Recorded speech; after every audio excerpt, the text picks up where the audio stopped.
오늘 여러분께 말씀드릴 것은 예언의 본질적 목적, 돌아오라라는 제목을 썼는데요. 예언자의 예언자의 시각도 비슷한 것 같아요. 자기 위치에서만 마냥 자기만을 생각하는 것이 아니라 한 걸음 물러서서 자기를 돌아봤을 때 나에게 필요한 것들이 보이더라고요. 매번 말씀드리지만 게임이라는 것도 학생들이 있을 때 얘기를 해야 되는데 끄는 게임이라는 것도 하다가도 그냥 확 지워버리거든요. 왜냐하면은 한 걸음 옆에서 나를 보니까 내가 왜 이걸 하고 있지? 나에게 필요 없는 건데 내가 이걸 해서 나중에 나에게 무엇이 유익하지? 미래를 봤을 때 정말 필요 없는 것이더라고요. 하다가도 재미있었는데도 그런 생각을 했을 때 굉장히 허탈한 생각에 지워버리거든요. 그래서 예언자적 시각은 한 걸음 물러서서 보는 그런 시각이 아닌가라는 생각이 들어서 먼저 말씀을 드립니다. 마치 하나님께서 우리를 보는 모습도 비슷할 것 같아요. 두 남녀가 이제 미팅을 했는데 소개를 받았는데 이제 두 남녀에게 애프터를 신청을 했는데 이 사람들이 서로 나올지는 모르는 거잖아요. 그런데 저기 멀리 옥상에서 어디에 살고 있는지를 위치를 알면서 이들이 움직이는 움직임을 보면은 이들이 언제 만날 것이라는 것을, 그리고 만날지 안 만날지에 대해서 알게 되잖아요. 그게 예언자적 입장인 것 같아서 멀리서 그들의 움직임을 바라보는. 성경도 마찬가지입니다. 아주 먼 역사이기도 한데 이 역사를 바라보면서 우리의 모습들이 후에 어떻게 될 것인지를 예측할 수 있는 것이 바로 예언이죠. 그래서 오늘은 이 예언의 본질적인 목적, 그리고 예언의 시각을 어떻게 볼 것인가, 그리고 동시에 남유다의 멸망에 관해서 역사를 바라보는 시간을 가지고자 합니다. 먼저 예언은 무엇일까요? 그냥 단순하죠. 이 예자는 미리 예자를 써서 미리 말하는 것이 예언입니다. 동시에 이 예자는 다른 의미를 포함하더라고요. 맡길 예. 그래서 맡기다, 대신하다라는 의미를 포함해서 이 예언이라고 하는 것은 하나님의 말씀을 전해주는 것, 하나님의 말씀을 전하는 것이 바로 예언입니다. 그렇다면 이 예언의 목적은 무엇일까요? 이렇게 이제 학생회 있을 때 질문하면 답들이 튀어나오는데, 이렇게 질문을 제가 답을 하겠습니다. 예언의 목적은, 단순하죠. 예언마다 다릅니다. 하지만 그 예언마다 그 목적이 다를 뿐인데, 단순히 제가 생각했을 때 예언이라는 것은 우리가 이 교단에서 예언에 대해서 예언의 성취로 말미암아 우리가 하나님이 살아계심을 후에 바라봤기 때문에 예언이라는 것은 이 성취를 통해서 하나님을 발견하는 것이 목적인가 보다 라는 그런 착각을 하고 살았거든요. 착각은 아니죠. 그것도 동시에 이루어지는 목적이기도 합니다. 하지만 예언이라고 하는 것은 대부분 성경에는 좋은 예언도 있고 나쁜 예언도 있지만 예언이라고 하는 것은 하나님의 마음과 같아지는 것이 예언이라고 스스로 이렇게 정의하고 싶은데요. 대부분의 예언들은 그 멸망의 시기에 멸망을 예언을 하는 예언들이 굉장히 많습니다. 그래서 그 시기의 예언들을 보면은 그 경고의 메시지죠. 그래서 돌이켜라, 항복해라, 하나님께 돌아와라 라는 것이 예언의 주 목적입니다. 신명기서의 예언을 한번 찾아볼까요? 신명기 8장 11절입니다.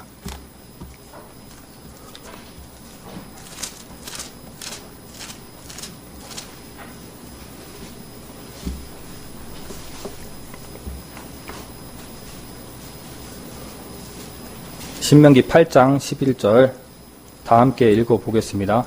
내가 오늘날 내게 명하는 여호와의 명령과 법도와 규례를 지키지 아니하고 내 하나님 여호와를 잊어버리게 되지 않도록 삼갈지어다. 그리고 이 이후의 말씀들을 보면은 너희들이 소유가 풍부해질 때 교만해서 하나님을 잊어버릴 것이다. 그리고 신명기 8장 19절에 보면은 내가 만일 내 하나님 여호와를 잊어버리고 다른 신들을 쫓아 그들을 섬기며 그들에게 절하면 내가 너희에게 증거하노니 너희가 정녕 멸망할 것이다. 그들의 미래를 보고 그들의 멸망을 예언하고 있습니다. 이 소제목을 보면 어떻게 적혀 있냐면 여호와를 잊지 말라라고 적혀 있죠.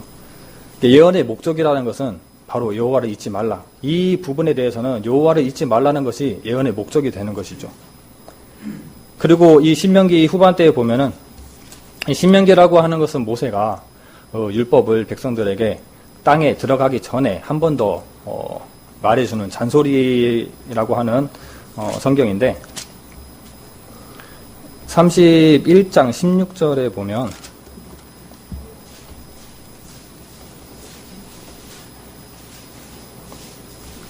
이제 하나님께서 모세에게 마지막으로 이렇게 지시를 합니다.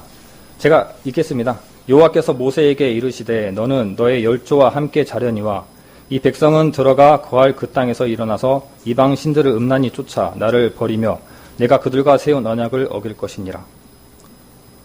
그래서 모세가 이 말을 사람들에게 전달하죠. 내가 죽은 후에 내가 죽은 후에 너희들이 여호와께 악을 행하고 그분을 경록케 함으로 너희가 말세에 재앙을 당할 것이다 라고 이 31장 마지막 절에 얘기를 하고 있습니다. 전달을 하고 있습니다. 이 예언도 마찬가지로 이 소제목에 보면은 여호와께서 모세에게 하신 마지막 지시입니다. 그만큼 중요하다는 뜻이겠죠. 우리는 중요한 메시지를 전달하기 위해 수많은 얘기를 하다가도 마지막에 한 번 더 얘기를 해요. 그렇죠. 그리고 이들이 또 까먹을까 봐서 이것을 외우게 합니다. 노래로 부르게 합니다. 그래서 그 다음 장에 나오는 것이 바로 모세의 노래. 그렇죠. 그래서 이 세대가 멸망하기 전에 있을 징조들을 보여주고 이 세대가 멸망할 것이다 라는 것을 얘기하면서 노래로 만들어서 그 나라의 이 32장이라는 이 모세의 노래 속에는 그 나라의 형성과 그리고 역사와 멸망이 다 담겨 있거든요. 그들이 살아가면서 이 예언을 봤을 때 우리가 이렇게 살아가겠구나, 우리가 이렇게 멸망하겠구나, 이것은 우리의 결말이구나 라고 살아가는 것이 아니라 아까도 말했듯이 왜 이 말을 했을까요? 여호와께서 나를 잊지 말으라고, 여호와를 잊지 말으라고 이렇게 모세가 얘기를 하고 있는 겁니다. 그래서 이 예언들에는 분명히 목적이 있습니다. 이 시대에는 여호와를 잊지 말아라, 너희들이 가면은 분명 그렇게 될 것이다 라고 얘기를 하고 있는데 이들이 멸망되는 사사기에도 그렇고 이 왕정 시대에도 그렇고 이런 예언들은 계속 반복이 됩니다. 그러면 오늘 여러분과 함께 공부해 볼 왕정 시대의 마지막에 나타난 예언들, 제가 그동안의 설교에서 많이 언급했던 바벨론의 포로로 잡혀갈 것이다, 바벨론에 항복해라 라는 예언에 대해서 이 마지막 왕들은 어떻게 반응을 하고 어떻게 살았는지에 대해서 한번 찾아보는 시간을 가져보고자 합니다. 이 왕정시대 마지막 시대의 예언의 본질이라는 것은 당연히 하나님께 마음을 돌이켜라. 너희들은 곧 멸망당할 것이다. 하지만 회복할 거야. 그러니까 너희들은 나의 말을, 하나님의 말을 쫓아서 그 길을 순순히 가라. 그리고 너희들의 그 죄악에서 돌이켜라. 라고 하는 것이 그 예언의 목적입니다. 이제 남유다로 봤을 때 북이스라엘은 722년에 아수르에 멸망을 하죠. 그때 이제 남유다에 있었던 왕이 히스기야 왕입니다. 13대 왕 히스기야 왕. 근데 히스기야 왕이 나름 그 선한 왕으로 분류되는데 그의 아들 므낫세는 굉장히 악한 왕이죠. 얼마나 악했으면 후대에 막 이 사람의 영향으로 안 좋은 일까지 일어나는 그런 왕의 모습을 보게 되는데요.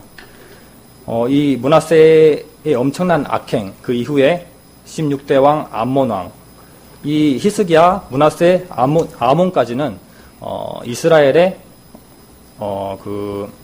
아수르에 시달리는 시기죠. 그리고 그 이후에 16대 왕 요시야입니다. 요시야 왕은 굉장히 유명하죠. 성경을 발견해서 성경으로 말씀을 율법을 개혁하고 그리고 유월절을 지키고 그리고 수많은 산당을 헐고 바알과 아세라상을 헐어서 가루로 만들어버리는 그런 엄청난 개혁을 한 왕입니다. 그 왕 이후에 오늘 볼 여호아하스, 여호야김, 여호야긴, 시드기야, 약간 좀 생소한 이름들이죠. 이 왕들에 대해서 알아볼 텐데요. 이 왕들은 바벨론에 시달린 사람들입니다. 그렇다면 요시야 왕부터 이렇게 간략하게 공부를 해보자면 전에 공부를 했었기 때문에 요시야 왕의 후기를 먼저 볼게요. 왜냐하면 바벨론의 멸망을 지켜봐야 되기 때문에 바벨론에 이렇게 멸망하는 유다를, 이 요시야 시대에는 바벨론이 아수르와 전쟁을 하는 시기입니다. 그래서 바벨론이 제국 아수르를 점령을 하는 그런 모습을 보게 되는데, 이제 바벨론이라는 신흥 바벨론이 일어나기 때문에 이 큰 문명이잖아요. 이 제국을 일으킬 것을 암시하고 아래쪽에 있는 애굽이라는 문명의 애굽이 일어나서 그 길을 방어하기 위해서 갈그미스로 향합니다. 이 갈그미스라는 곳은 바벨론에서 꺾어서 남쪽으로 내려오기 전에, 그러니까 이스라엘로 얘기하면은 상당히 위쪽이죠. 그래서 이스라엘에서는 쭉 올라가서 바벨론으로 가기 전, 갈그미스라고 하는 요새인데요. 전쟁의 요새입니다. 그래서 그곳을 점령해야만이 그 땅을 차지할 수 있고 방어를 할 수 있는 것이거든요. 그래서 남쪽 문명의 바로 누고, 애굽의 바로 누고가 전쟁을 하러 갈그미스 땅으로 가고 있는데 방해꾼이 나타납니다. 그 방해꾼이 바로 요시야 왕이죠. 요시야 왕은 정말 그 선하게 살고 정말 좋은 길을 갔는데 굳이 그 전쟁에 간섭하고 끼어들거든요. 왜 그런지는 이따가 말씀드리겠지만, 그래서 이제 그 애굽의 바로 누고가 이 요시야 왕을 보고 너 비켜라, 너와 나는 아무 상관이 없다라고 말을 하는 내용이 나옵니다. 한번 찾아볼까요? 열왕기하 23장 29절입니다.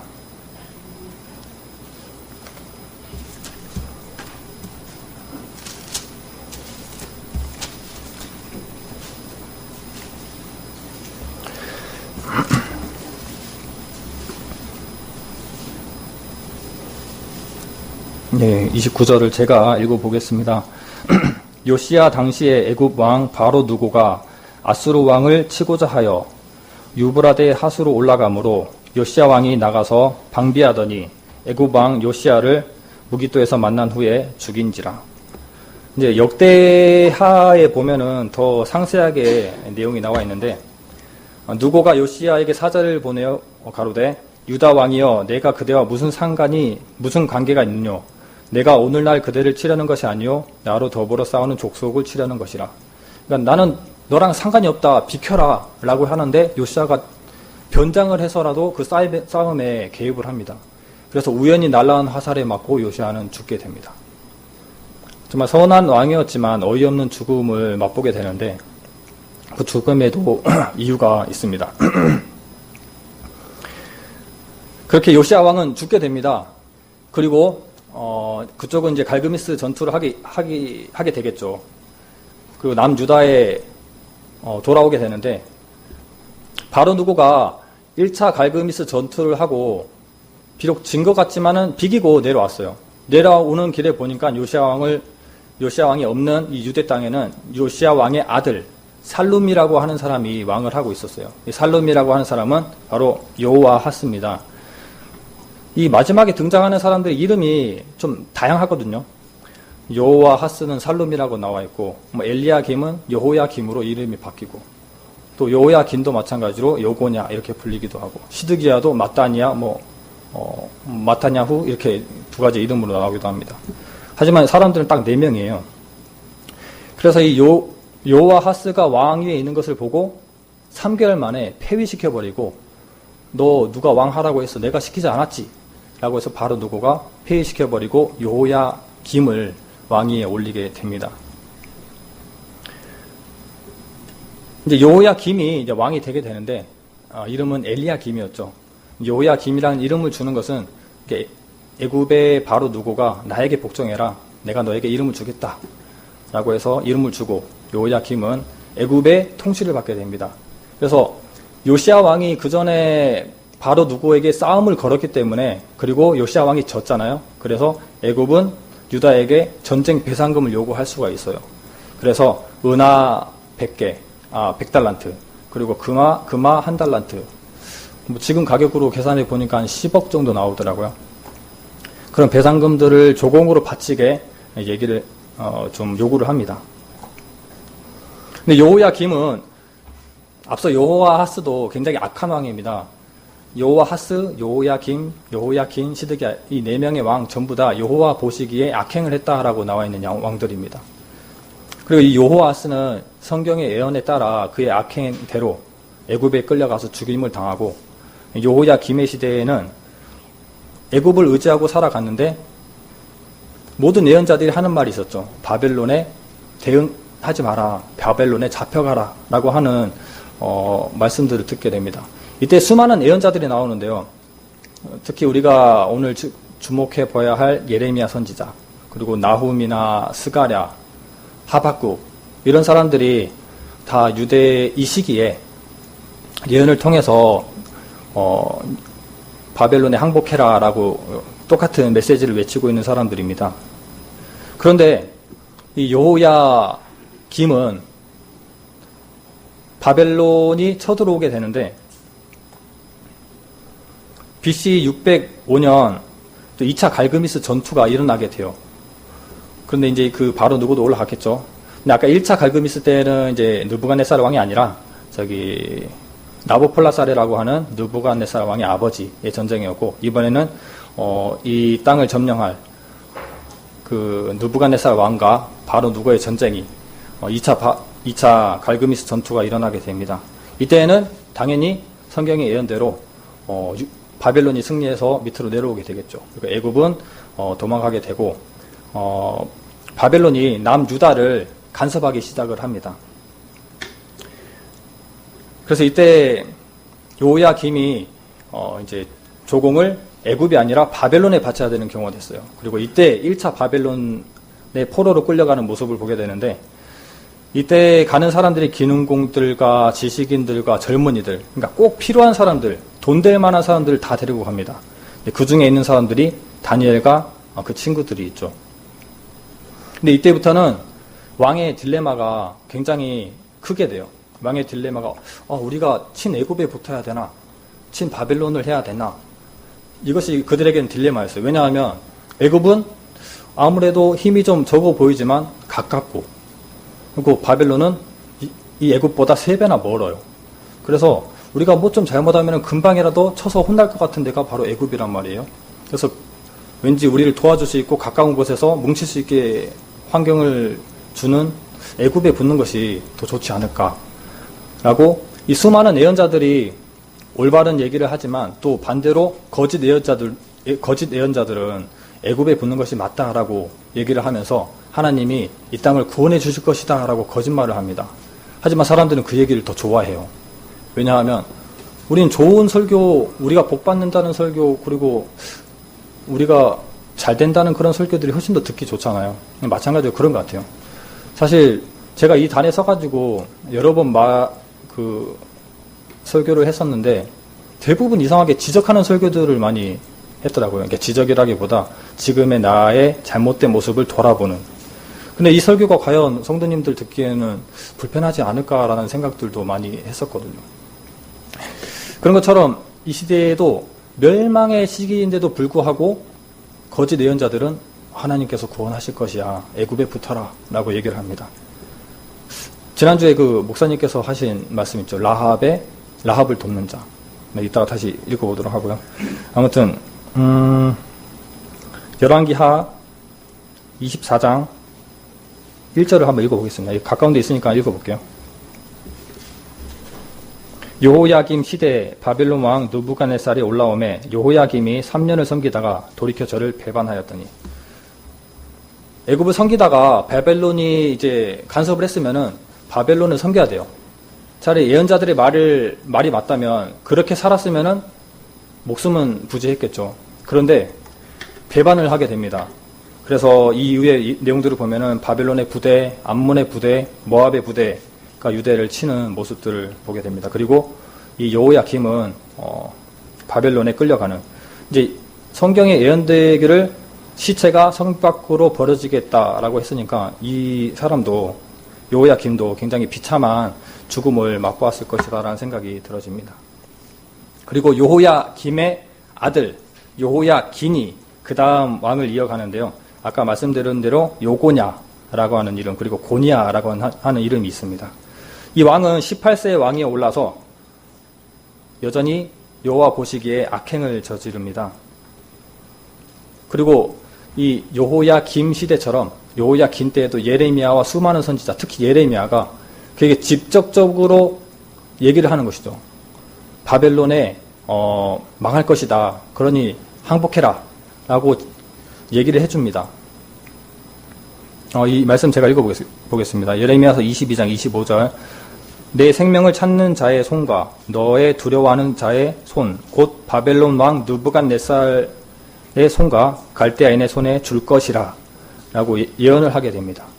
여호야긴은 자기 아버지의 죽음도 보았고, 그리고 많은 예언자들의 예언을 들었죠. 그래서 유일하게 여호야긴은 바벨론에 항복하게 됩니다. 느부갓네살이 쳐들어왔을 때 바벨론은 그의 가족과 그의 내시들을 데리고 순순히 바벨론 왕 느부갓네살에게 나아갑니다. 열왕기하 24장 12절을 보면은 가까운 것만 찾아서 보겠습니다. 유다 왕 여호야긴이 그 모친과 신복과 방백들과 내시들과 함께 바벨론 왕에게 나아가매 왕이 잡으니 때는 바벨론 왕 8년이라. 여기는 나아갔다라고 되어 있는데 현대인의 성경이나 다른 성경을 보면은 나아갔다는 항복했다로 이렇게 번역이 됩니다. 그래서 이 여호야긴은 유일하게 항복을 한 왕으로 이렇게 나와 있습니다. 그래서 이때 또 수많은 사람들을 포로로 잡아갑니다. 이때가 2차 포로로 잡아가는 시기. 이때도 마찬가지로 고급 인력들, 남은 고급 인력들을 다 데리고 가고 군대로 쓸 병력들을 데리고 갑니다. 그 중에 속한 사람이 바로 에스겔이죠. 그리고 이제 나머지 왕 시드기야가 나왔는데요. 시드기야는 여호야긴의 다음 아들이 아니라 여호야긴의 형제죠. 그래서 여호야긴에게는 숙부가 됩니다. 작은 아버지가 되죠. 이 시드기야도 여호와 보시기에 당연히 아까 말씀드린 대로 악행을 하게 됩니다. 이때는 지식인도 없고 젊은 사람들도 없고 군대로 쓸 병력도 없고 정말 나약해진 이스라엘이에요. 평범하고 힘없는 이스라엘 사람들을 통치하는데도 불구하고 시드기야는 악행을 저지르고 예언자의 말에 귀를 기울이지 않습니다. 그래서 열왕기 하 24장 20절, 여기 20절에 보면은 여호와께서 예루살렘과 유다를 진노하심이 저희를 그 앞에서 쫓아내실 때까지 이르렀더라. 시드기야가 바벨론 왕을 배반하니라. 또 배반하게 됩니다. 그래서 예레미야 34장 4절에서 보면은 이 시드기야의 죽음을 칼날에 죽지 않을 것이다 라고 예언을 하고 있습니다. 오히려 더 비참하게 죽게 되거든요. 한 장을 그 다음 장 25장 7절에 보면은 시드기야의 아들들을 저의 목전에서 죽이고 시드기야의 두 눈을 빼고 사슬로 결박하여 바벨론으로 끌어갔더라. 엄청나게 좀 비참한 결말을 맞이하죠. 자기 가족들과 방백들을 자기 보는 눈앞에서 다 죽이고, 딴 것보다 자기 가족을 죽이는 거 얼마나 마음 아프겠습니까? 그리고 자기가 본 마지막 모습이 되게 눈을 뽑아버리는 거예요. 하나님의 메시지를 거부하는 사람들의 결말들은 굉장히 좀 비참합니다. 그리고 3차 포로로 잡아가게 되고 BC 586년 남유다는 완전히 멸망을 하게 됩니다. 성전이 함락되고 불타게 되는 거죠. 이제 오늘 여기서 지켜볼 유일한 회복을 일으킨 사람은 바로 여호야긴입니다. 어떻게 여호와 보시기에 악행을 했는데도 어떠한 회복이 일어났는가 찾아보자면 열왕기 하 25장 27절입니다. 읽어보겠습니다. 유다왕 여호야긴이 사로잡혀 간지 37년 곧 바벨론 왕 에웰무로닥에 즉위한 원년 12월 27일에 유다왕 여호야긴을 옥에서 내어놓아 그 머리를 들게 하고, 잡혀간 지 37년째에 무로닥이라는 왕이 즉위하면서 여호야긴을 석방해주게 됩니다. 그리고 그 왕을 높여주고 제수복을 벗게 하고 죽는 날까지 왕의 식탁에서 식사를 하게 합니다. 그리고 필요한 물품까지 지급을 해주게 됩니다. 엄청난 회복이잖아요. 그래서 이 왕이 어째서 이런 회복을 받게 됐는가에 대해서 말한다면 아까도 말씀드렸다시피 단순히 항복했기 때문입니다. 그리고 한 가지의 하나님의 통치가 있는데 마태복음 1장 11절에 보면은 그 다윗의 족보를 통해서 메시아가 등장을 하기 위한 그 족보에 이 여호야긴이 합류를 하게 됩니다. 바벨론으로 이거할 때에 요시야는 요고냐와 그 형제를 낳으니라. 아까 요야기는 요고냐 그리고 고니야라고 불린다고 했죠. 그래서 요고냐는 그 이후에 스룹바벨을 낳게 됩니다. 스룹바벨은 포로로 귀환해서 성전을 짓게 하는 일에 총독이 되죠. 이런 일을 봤을 때 다윗의 혈통으로 오실 메시아를 위한 하나님의 통치를 볼 수 있고, 그리고 항복에 대한 대가를, 예언자들의 말을 들은 것에 대한 대가를 우리가 볼 수 있습니다. 용서와 회복에는 그런 모습을 그 비밀이 있는데, 지난주에 목사님이 하신 말씀 라합을 돕는 자는 이사야서 30장 7절에 보니까 그 애굽은 가만히 앉은 라합이라. 그러니까 애굽을 돕는 자는 이 시대의 애굽을 돕는 자는 하나님을 거역하는 거예요. 그렇죠? 사단에 동조해서 하나님의 뜻을 거스르는 무리, 그리고 가만히 있는 자를 라합을 돕는 자라고 지난주에 설교를 했었습니다. 목사님께서. 그리고 여호와를 돕는 자는 사사기 5장 23절에 전쟁에 참여하는 것, 그러니까 하나님의 뜻과 함께 하는 것을 얘기를 하고, 하나님을 기쁘게 하는 것, 그리고 순종하는 자를 얘기를 합니다. 그래서 이 마지막 때의 왕들이 라합을 돕는 자의 역할들을 많이 하죠. 그래서 죽음의 길을 가고 사단을 쫓아 그런 악한 길을 가게 됩니다. 이 마지막 시대의 왕들도 다 훌륭한 왕이 되고 싶었겠죠. 그런데 이 훌륭한 왕이 되는 것은 아버지가 훌륭해서도 아닙니다. 요시야처럼 아버지가 훌륭해서 그의 아들이 므낫세가 당연히 훌륭한 왕이 되는 것은 아닙니다. 그리고 이름을 좋은 뜻과 좋은 의미를 가진 이름으로 바꾸는 것도 결코 아닙니다. 그리고 왕이 되기 위해서 엄숙한 기름 부음을 받는 것도 아닙니다. 단순히 정말 좋은 왕이 되는 것은 하나님께 순종하는 것이더라고요. 예레미야서 21장 8절로 9절 말씀을 보겠습니다.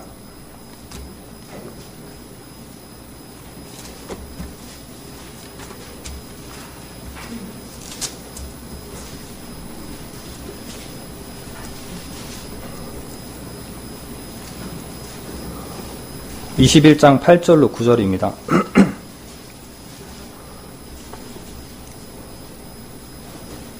다 함께 읽어보겠습니다. 여호와께서 가라사대 너는 또 이 백성에게 여호와께서 이같이 말씀하신다 하라. 보라, 내가 너희 앞에 생명의 길과 사망의 길을 두었노니 이 성에 거주하는 자는 칼과 기근과 연병에 죽으려니와 너희를 애운 갈대아인에게 나아가서 항복하는 자는 살리니 그 생명은 노력한 것 같이 얻으리라. 여기서 보면은 생명의 길과 사망의 길을 얘기하고 있죠. 사는 길과 죽는 길을 얘기하고 있는데 아주 간단하죠. 바벨론에 항복하는 자는 살 것이다. 목숨을 구할 것이다. 라고 얘기를 하고 있습니다. 아주 단순한 얘기지만 이 시대에는 이걸로 죽느냐 마느냐가 갈려지게 되는데요. 예레미야도 그렇고 많은 선지자들이 얘기합니다. 예레미야서 1장에도 보면 북방에서 가마가 북에서 기울어질 것이다. 그리고 북방 나라가 유다를 칠 것이다 라고 무수히도 많이 예언을 합니다. 그런데 사람들은 그 예언을 경고로 듣지 않죠. 그래서 나온 그 말씀이 현대인의 성경으로 읽어드릴게요. 너희가 안전할 때에 내가 너희에게 경고하였으니 너희는 내가 듣지 않겠습니다 하였다. 너희는 어렸을 때부터 나에게 순종하지 않는 것이 습관화되어 있었다. 라고 예레미야서 22장 21절의 말씀을 현대인의 성경으로 읽어드렸습니다. 지금의 모습도 마찬가지죠. 이 생명의 길, 사망의 길 하니까 떠오르는 말씀들이 있죠. 그렇죠. 지금도 생명의 길과 사망의 길은 정말 큰 차이가 아니라 예수님을 믿고 믿지 않고의 차이일 뿐인데, 이 시대에도 사람들은 항복하고 항복하지 않고의 차이로 죽음과 생명의 길을 나누게 됐습니다. 근데 왜 이 유다는 친애굽을 할 수밖에 없었나? 당연히 멸망의 때를 거부하는 마음도 있었겠죠. 그리고 당장 일어날 일이 아니다라고 방관했을 것입니다. 무엇보다 아까 말씀드린 것처럼 그 인간적인 계산, 인간적인 마음, 애굽이 더 가까우니까, 애굽이 더 우리와 연합하기에 좋은 위치에 있으니까 이 마음들이 그들에게 타협을 일으켰을지도 모르겠습니다. 우리도 신앙생활 하는데 여러 가지 타협이 들어오잖아요. 믿음의 타협은 있어서는 안 되지만 이 불의한 일에도 타협이 불의한 일에 타협을 할 수밖에 없는 상황들이 이렇게 내 앞에 다가오더라고요. 근데 애굽이 훨씬 가까웠던 것처럼 이들에게도 이것은 그들에게 불의한 것이지만 예언자들이 말하는 것이 아니지만 타협이 일어난 것은 아닌가라는 생각을 해봅니다. 이 불의에 반응하시는 하나님을 보면은 굉장히 절대적이잖아요. 그렇죠? 이 마지막 때 예언을 예언하시고 그리고 분명히 이루시는 모습을 보면은 하나님의 그 절대적인 모습을 보게 되는데, 이 성경에 보면은 이스라엘 백성들이 생겨서부터 사사시대를 거쳐서 왕정시대까지 넘어지고 회복되는 것이 계속 반복됩니다. 반복되다 보니까 여러 가지 예언들도 반복이 되죠. 이 사사기에도 보면은 하나님의 그 마음을 이해할 수 있는 것이, 불의에 대한 하나님의 마음을 이해할 수 있는 것이 사사기에 보면은 우리가 잘 알고 있는 대사사들, 운니엘이나 에훗, 두보라, 기드온, 입다, 삼손, 네, 좀 많이 들어본 사람들은 대사사입니다. 그리고 우리가 좀 잘 모르는 사람들은 다 이렇게 소사사로 분류되는데, 이것은 단순히 그냥 분량이 많을 뿐이거든요. 그런데 이들이 대사사로 분류되는 이유는, 이 사사들의 공통점은 무엇이냐면은 하나님의 영이 사로잡혔다, 하나님의 영이 임했다라는 구절들을 다 포함하고 있습니다. 사사가 자기의 능력이 대단해서 그런 것이 아니라 하나님의 능력이 임해서 그 불의에 절대적으로 임하는 모습을 보게 되거든요. 이 모습을 봤을 때 분명 이 대사사들은 공통점이 뭐냐면 영웅이에요. 대단한 일을 하고 엄청난 싸움을 하고 군사적인 행동들을 한 사람들이거든요.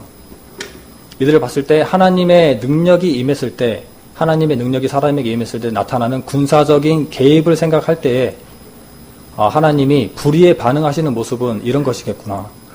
정말 절대적이고 하나도 허락하지 않으시고 정말 군사적으로 다 쳐서 차단하는 모습을 보면서 우리도 이 불의에 반응하는 모습, 이 마지막 때 악한 왕들이 했던 그런 타협이 아니라 우리가 이 불의를 보고 반응하는 모습들은 굉장히 중요하겠다.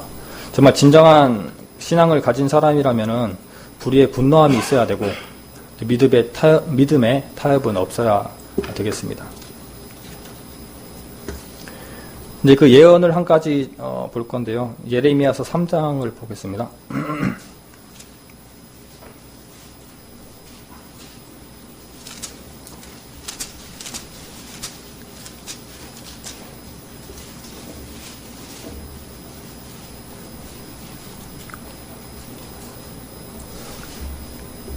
네, 3장 12절에 보면 너는 가서 북을 향하여 이 말을 선포하여 이르라. 여호와께서 가라사대 배역한 이스라엘아 돌아오라. 나의 노한 얼굴을 너희에게 향하지 아니하리라. 나는 긍휼이 있는 자라. 너를 한없이 품지 아니하느니라. 여호와의 말이니라.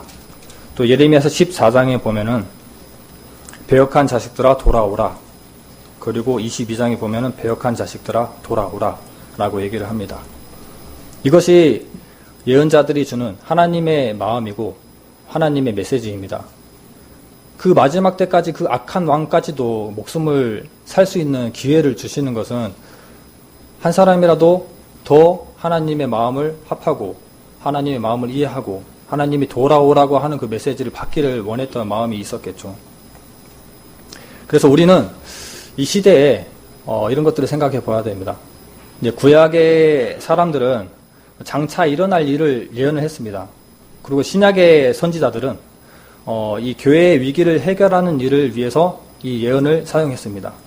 그들이 아무거나 듣고 예언한 것이 아니라 구약의 말씀, 즉 세월이 흘러도 절대 변하지 않는 성경의 진리에 뿌리 박힌 관점을 두고 예언을 한 것이죠. 그렇다면 우리는 이 예언에 대해서 어떻게 반응해야 될까?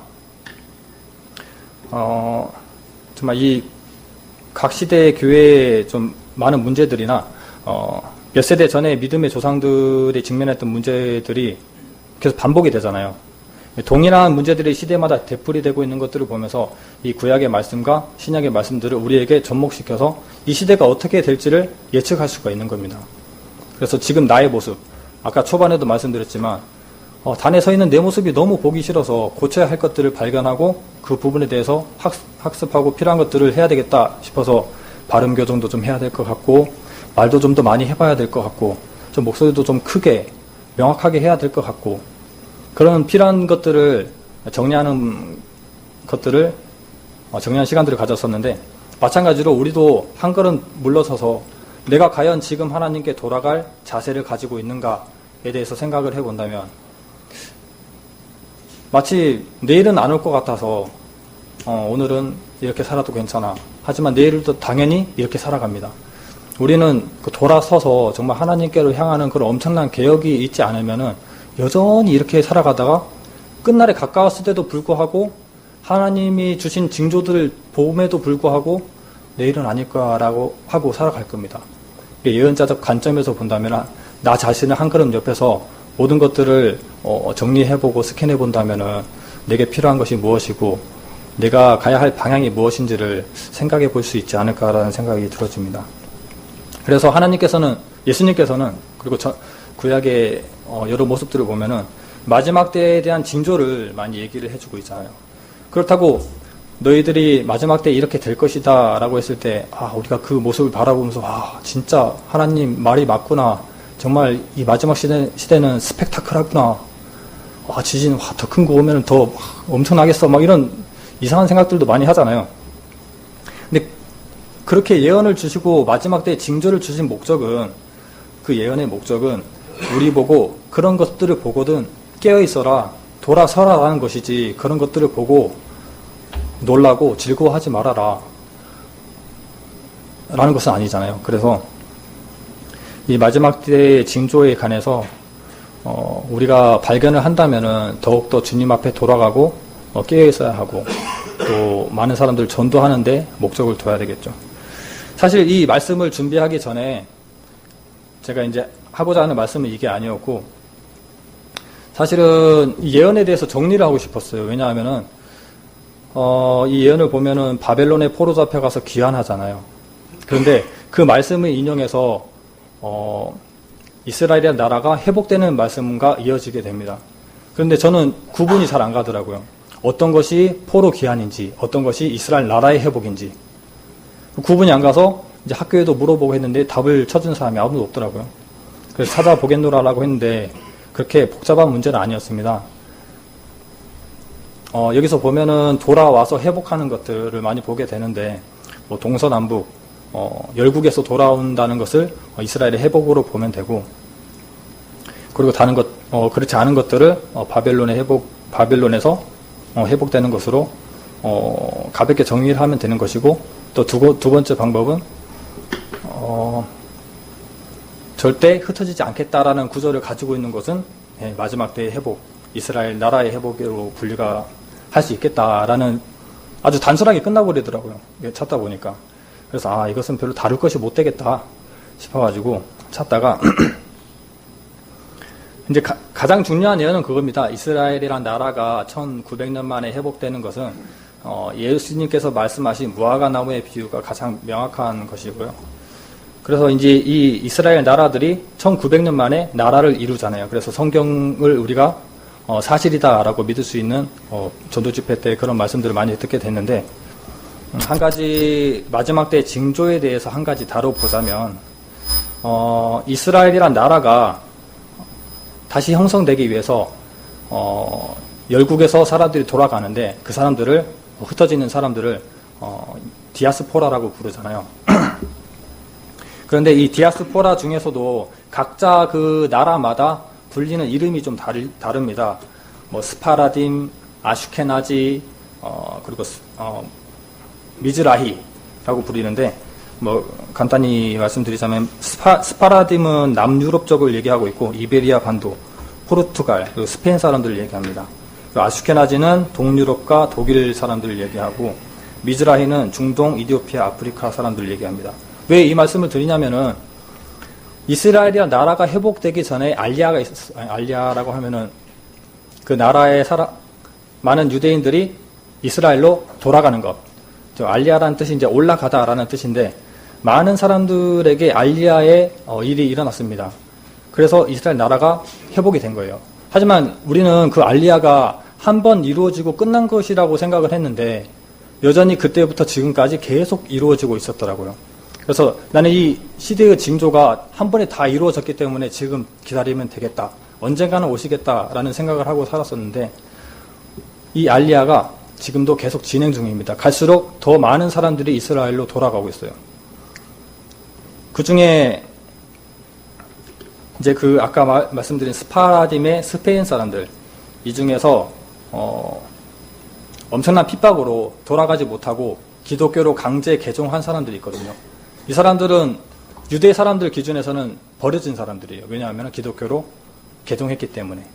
그래서 이 사람들을 아누심이라고 얘기를 합니다. 근데 아누심이라는 사람들이 어떻게 보면 민족의 반역자로 불리고 있는데 그래서 그 나라로 돌아가지 못했겠죠.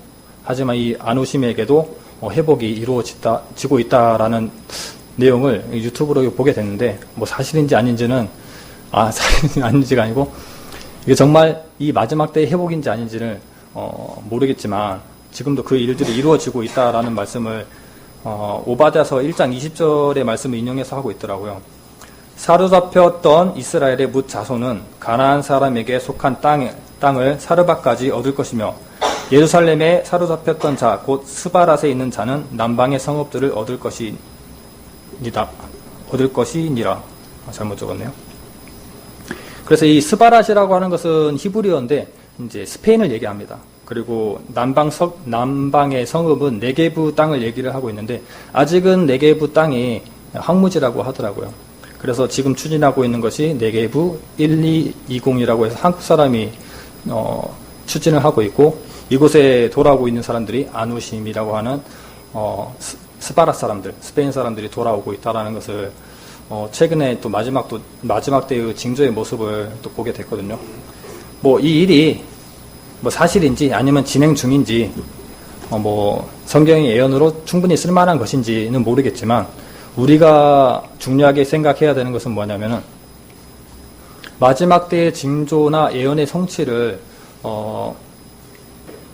예언의 목적으로 본다면 우리가 정말 깨어 있어야 된다라는 의미에서 지금도 이 예언들은 계속 성취되어져 가고 있고 하나님께서는 이 마지막 때 시대의 징조를 보여주고 있기 때문에 우리에게 말하는 메시지와 같다라는 생각이 들어졌습니다. 그래서 우리가 예언자적 관점에서 자신을 돌아보아야 하고 과연 나의 삶 속의 회복과 하나님께 가까워질 기미가 정말 있는지를 정말 객관적으로 돌아보는 시간들이 각각 있었으면 좋겠다라는 생각들이 들어집니다. 그리고 아까 전에 답을 하나 안 드렸었는데 그 선했던 요시야 왕은 왜 죽었는가 이 간에서 한번 찾아볼까요? 열왕기하 23장 25절입니다.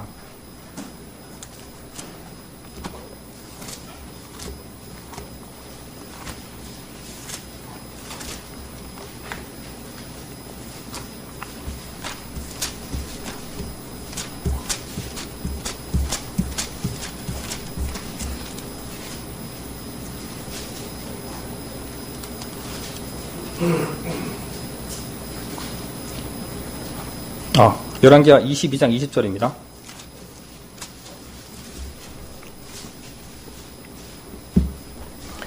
네, 다 함께 읽어보겠습니다. 그러므로 내가 너로 너의 열조에게 돌아가서 평안히 묘실로 들어가게 하리니 내가 이곳에 내리는 모든 재앙을 내가 눈으로 보지 못하리라 하셨느니라. 사자들이 왕에게 공명하니라. 네, 열왕기하의 내용인데요. 역대서에 보면은 더 자세히 나와 있습니다. 훌다가 예언을 하는 것인데, 선한 왕 요시야를 보고 당신은 그 죽음으로 인해서 심판을 피하게 하겠다라고 얘기합니다. 요시야 왕이 죽은 것이 BC 609년입니다. 그리고 바벨론 왕이 유다에 침입한 것이 605년입니다. 그래서 요시야 왕이 죽고 4년 뒤에 바벨론의 멸망이 있게 됩니다. 왕의 입장에서 나라가 멸망하는 것은 얼마나 큰 아픔이겠습니까? 하지만 요시야 왕은 선한 왕인데도 허무하게 죽었지만 이에게는 허무한 죽음이 아니라 정말 축복된 죽음이었습니다. 그 마지막에 환란을 보지 않고 죽음을 맞게 되는, 마치 이런 모습도 생각나더라고요. 마지막 때 환란의 때에 우리가 들림을 받아서 가는 모습이지 않나라는 그런 생각들도 들어집니다. 그래서 하나님은 정말 절대적이시고 이렇게 요시야 왕처럼 험한 죽음으로 운 없이 죽는 것이 아니라 모든 것에는 이유가 있고 하나님의 뜻이 담겨 있고 하나님의 은혜가 담겨 있는 것들을 말씀드리고 싶습니다. 그래서 우리는 마지막 때에 수많은 왕들처럼 어리석은 선택을 하지 말고 정말 성경이 말하는 올바른 선택을 하고, 그리고 요시야 왕처럼 선하게 엄청나게 많은 개혁들을 품고 산다면 정말 하나님 보시기에 기쁨이 되고, 또 마지막 때의 죽음에서 가렸던 것처럼 우리를 구분하시고 더 크게 은혜를 주시지 않을까라는 생각들이 들어섰습니다.